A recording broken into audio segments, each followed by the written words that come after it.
In 2018, an interdisciplinary team of University of Minnesota researchers were awarded an internal grant to protect Manoomin and build better relationships between the university and tribes. This award set into motion a project like no other we have experienced. We were about to learn the true and at times challenging meaning of community-engaged research and the unlimited potential of inclusive and deliberative science. Science that recognizes multiple ways of knowing and being. Our first lesson was that our science was not what our partners needed or wanted most from this project. To be truly successful, we needed to listen. Participants May Davenport, Hannah Jo King, Roger Labine, Maddie Nyblade, and Darren Vogt will share lessons learned from this collaboration. The project was given an Ojibwe name, Kawe Gada Nana Gada Wenda Amen Manoomin, or first we must consider Manoomin. We start with a description of Manoomin, or wild rice, an annual wetland grass and sacred gift from the Creator. We then describe how the University of Minnesota Tribal Partnership began to protect Manoomin and tribal sovereignty. Next, we discuss how data and knowledge are shared collaboratively and how the process is evaluated throughout. Finally, we present a deliberative science framework for community-engaged research. Manoomin in Ojibwe, Pisin in Dakota, and wild rice in English. It's a sacred gift from the Creator. The Anishinaabe peoples are the spokespersons of Manoomin and of Mother Earth. Manoomin is in decline, however, with many threats, including land use change, air and water pollution, and a changing climate. Bonjour, Matikuran Bay Indigenikas, Gigu Duadem, Ojibwa Anishinaabe and Dao, Keke Gitaganing and Nunjiba. I introduced myself in the proper way. My name is Matiguan Abe, which means spirit of the tree spirit. And I'm from the Fish Clan. I'm from the Ojibwe Nation over at Land of the Old Gardens, or Lac Vieux Desert. And how I would describe Manoomin to me is it's an annual plant. It's a sacred gift from the Creator to the Three Fires Nations. In our teachings, we talk about from the creation story to the migration story. And so it's been a sacred gift to us. Another main principle of our purpose here as Anishinaabe on Mother Earth, and that's to care for Mother Earth for the next 7 generations. So Manoomin is a very, very important gift to us and to our culture, both traditionally, spiritually, and even socially. And these activities are very important to maintain our identity of who we are as Anishinaabe. We now have been given the responsibility to speak for all those beings, not only Manoomin, but for all the winged ones, the four-legged ones, the ones that crawl, and that. But that's again part of our responsibility of maintaining and protecting and preserving Mother Earth. Reservations currently are located at Manoomin sites because, according to the migration story, that was what drew us to the areas that we currently inhabit. Michigan, the wild rice has all but been, gone, and so it is up to us to bring back that Manoomin spirit to our communities.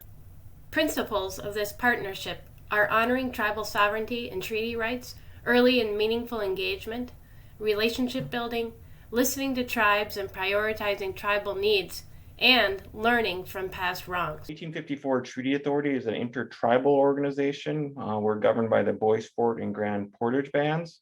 And our job is to preserve, protect, and enhance treaty rights and related resources in the 1854 ceded territory, which is present-day northeastern Minnesota. So wild rice continues to be one of our, prime resources of concern that we want to preserve, protect, and enhance. And one thing to keep in mind is that tribes are sovereign nations, and many also retain treaty rights to hunt, fish, and gather off reservation. So It's important for partners and researchers to understand, respect, and acknowledge these concepts of sovereignty and treaty rights. So when working with tribes, it's critical to have early and meaningful involvement.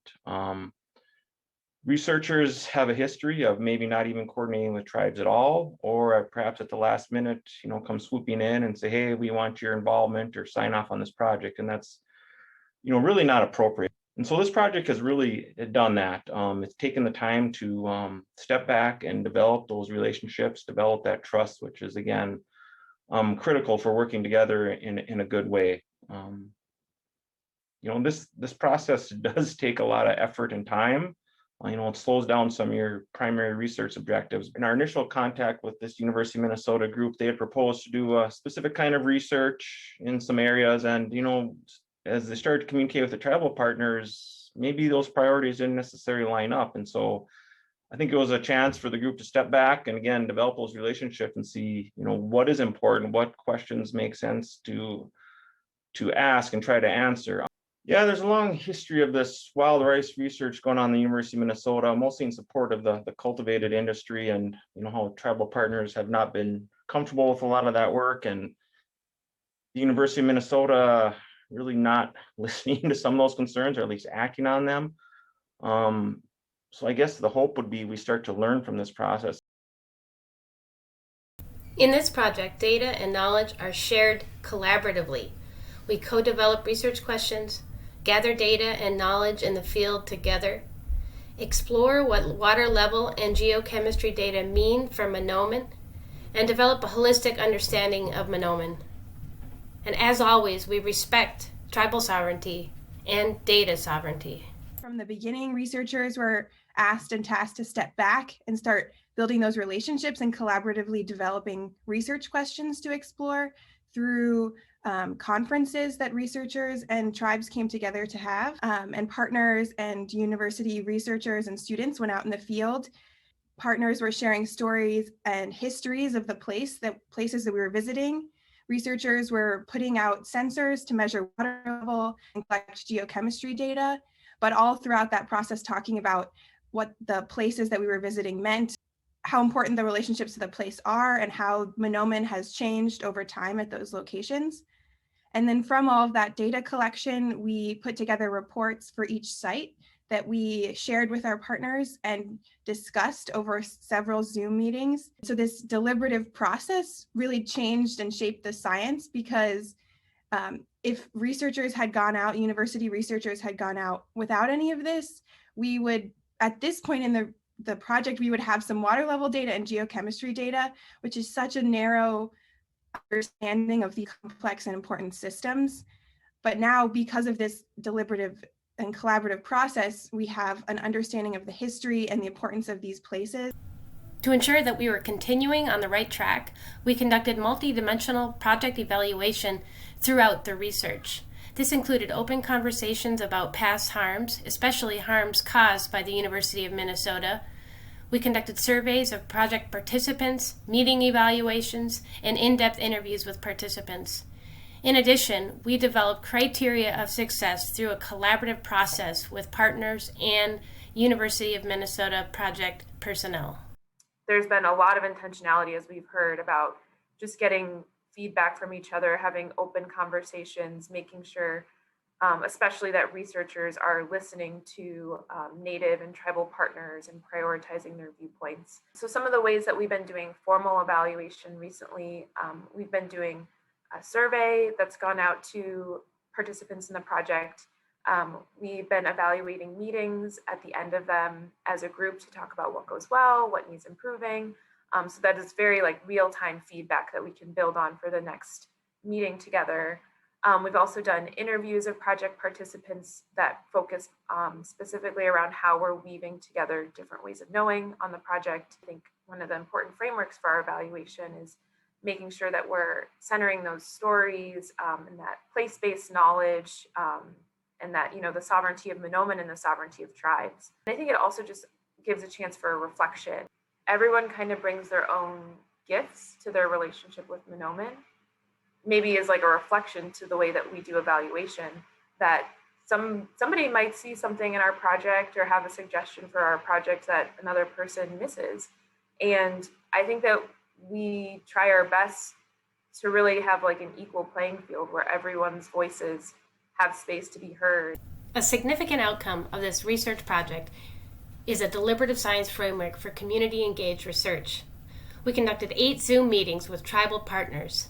Social scientists observed these meetings, took detailed notes, and tracked content using a monitoring log.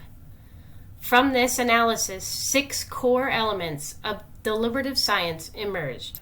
These conversations that we had, it struck me right away that they were not linear, that they were very iterative and collaborative. And I wanted to track these different elements. And these are the elements that really emerged, the 6 elements that emerged from listening to those discussions. We started each meeting with introductions and gratitude, and in some cases, a blessing, which really reflected this immense respect we had for one another. And this process of respecting and exchange was really important throughout. Because this was a data analysis meeting, there was a lot of sharing of observations, both from a Western science perspective and from an indigenous knowledge perspective, and that coming together of stories around data points. There was a lot of contextualization or contextualizing, clarifying data units and procedures and things like that. So adding context and situating this knowledge spatially and temporally. Some of the richest dialogue we had was in deliberating and thinking about what the data mean, what the observations mean. There was a lot of wondering, speculating, and suggesting, and this was all done together. Relating was important as well, and relating has to do with really thinking beyond the individual, relative, or plant, and thinking about the entire system and more of the holistic understanding of how things are connected. And then ultimately, we talked about what do we do with this knowledge? How do we hold these stories sacred? We talked about how this new knowledge can inform stewardship, why we came together in the first place to honor and acknowledge tribal sovereignty, to build better relationships between the university and tribal partners, and to center Manoomin in the work that we're doing. We have asked participants, what's the best outcome of this project? And what we've heard is that while the data we've collected and the papers we've published so far are important, it is the relationships we've built with one another and the model of collaborative research we've created together that has and will continue to have the biggest impact.